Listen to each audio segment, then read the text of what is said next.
다 같이 사도신경으로 신앙 고백하심으로 1월 13일 화요일 아침 예배를 하나님께 드립니다.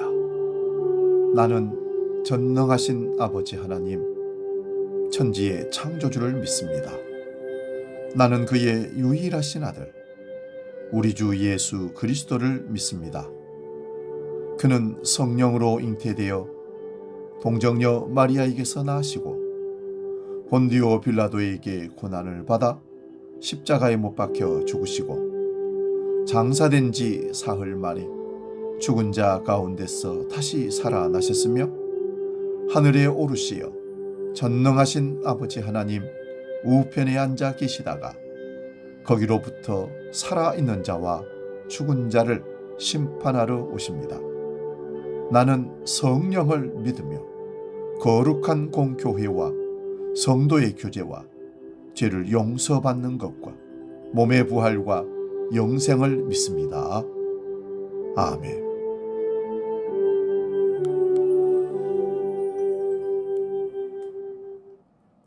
찬송가 502장 빛의 사자들이여 함께 찬송합니다.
오늘 우리에게 주신 하나님 말씀은 신약성경 요한복음 1장 9절에서 13절 말씀입니다.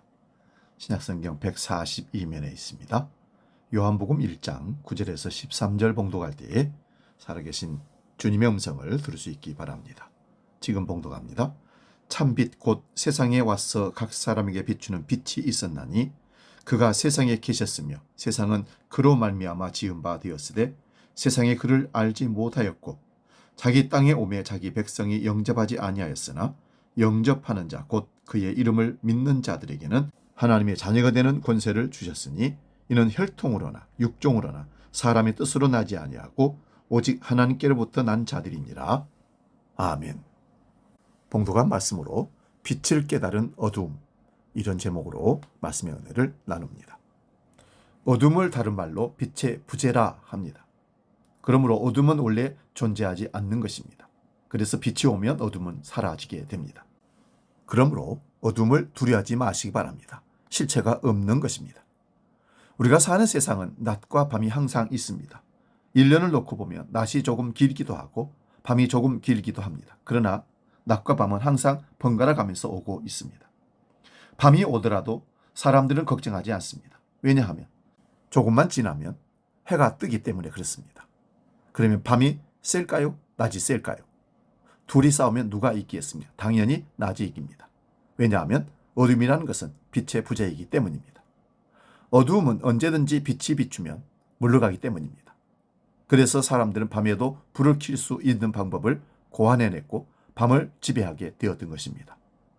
이런 자연 섭리를 통해 우리의 영적인 삶도 어둠이 올 때가 있고 빛이 올 때가 있습니다. 삶에 어려움이 오기도 하지만 또한 기쁘고 즐거울 때도 있습니다. 그러면 계속해서 우리 삶에 기쁘고 행복하고 천국과 같은 삶을 오게 할 수는 없을까요? 있습니다. 그 방법은 바로 주님의 진리의 빛을 계속해서 비추게 하는 것입니다. 내 영혼의 태양보다 더 밝은 주님의 빛을 날마다 비추게 하면 어둠은 조금도 틈을 타지 못합니다. 내가 주의 말씀을 지키고 정직하고 성실하고 사랑하며 거짓이 없는 삶을 살면 그 사람은 어디를 가나 당당합니다. 그러나 게으르고 거짓말하고 미워하고 분노를 내고 예의 없고 법을 위반하면 그 사람은 어둠에 떨어지게 됩니다. 도둑이 제발 저리다는 말처럼 반드시 어둠의 일들을 드러내서 그 대가를 지불하는 것이 세상의 불변의 진리입니다. 그래서 우리는 날마다 주의 말씀을 붙잡고 그 말씀을 암송하고 내가 말씀대로 살고 있는지 없는지를 점검하면서 주님의 빛 가운데로 나아가야 합니다. 그런 자를 이 세상의 어느 누구도 건드리지 못합니다. 왜냐하면 어두우면 빛을 이길 수 없기 때문입니다. 이것이 바로 내 삶의 질병이 물러가고 건강이 찾아오고 슬픔이 떠나가고 기쁘고 즐거운 삶을 누릴 수 있는 영적인 질서가 확립되게 됩니다. 그 모든 것은 주님의 사랑으로 내게 주시는 은혜가 되는 것입니다. 그래서 우리는 날마다 믿음의 주여 우리를 온전케 하신 이인 예수를 바라보아야 합니다. 예수님을 놓치면 바로 어둠입니다. 내가 어둠 속에서 거하면서 빛의 어두움을 누리려고 하는 어리석은 자가 없기를 바랍니다.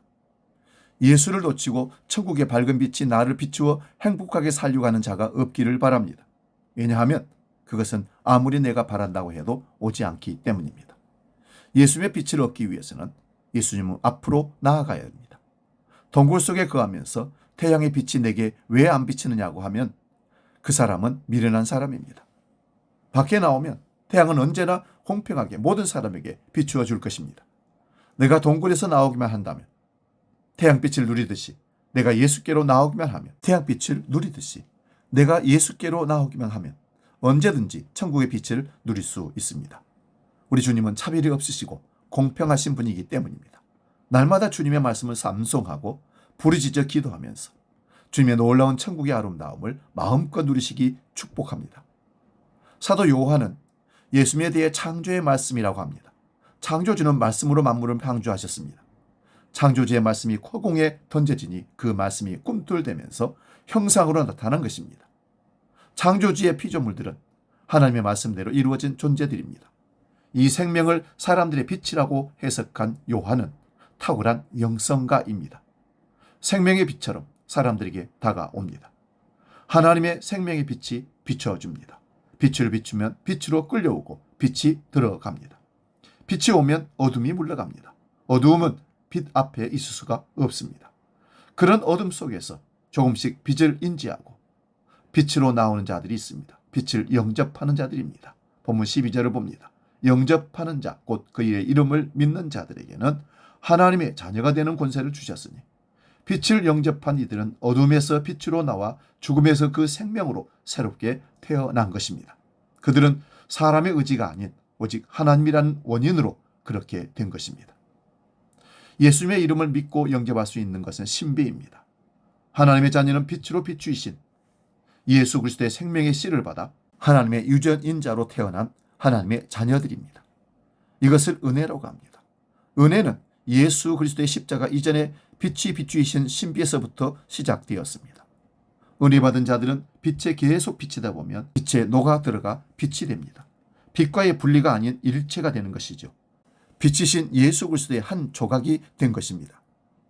빛으로 비추시는 성령님이 내 안에서 일체가 된 하나님의 자녀의 존재가 되는 것입니다. 하나님의 영광이 된 것입니다. 이것이 빛의 자녀의 권세이며 능력입니다. 행위가 아니라 존재로 된 것입니다. 빛으로 나아가서 빛을 받는 것이 능력입니다. 나에게 빛이 없으면 무능력입니다. 빛이 능력입니다. 빛이 부어져 하나님의 영광이 되는 것은 성도의 존재감입니다. 우리는 스스로 구원에 이를 수 없는 철저히 무능력한 존재이지만 하나님이 우리의 빛이 되시기에 어떤 절망 속에서도 소망이 있습니다. 우리는 돌아온 탕자 아버지에게서 그 소망의 빛을 찾을 수 있습니다. 빛이 비추이고 어둠이 떠나가며 어둠 속의 죄와 저주의 결박이 풀어지고 빛 가운데 능력으로 살아가길 주의 이름으로 축원드립니다. 기도하겠습니다. 이 땅에 빛으로 오신 주님, 그 빛을 우리에게 비춰주심으로 어둠이 물러가게 하시고 빛된 존재로 하나님의 자녀로 이 땅을 살 수 있도록 우리를 붙들어 주시니 감사합니다. 영접하는 자, 그 이름을 믿는 자들에게는 하나님의 자녀가 되는 권세를 주셨으니 이제부터 이 빛된 하나님의 자녀 된 권세를 이 땅에서 어둠의 세계에서 사용하며 살 수 있도록 우리를 인도하여 주시옵소서. 이제 주기도록 기도합니다. 하늘에 계신 우리 아버지, 아버지의 이름을 거룩하게 하시며 아버지의 나라가 오게 하시며 아버지의 뜻이 하늘에서와 같이 땅에서도 이루어지게 하소서. 오늘 우리에게 일용할 양식을 주시고 우리가 우리에게 잘못한 사람을 용서하여 준 것 같이 우리 죄를 용서하여 주시고 우리를 시험에 빠지지 않게 하시고 악에서 구하소서. 나라와 권능과 영광이 영원히 아버지의 것입니다. 아멘.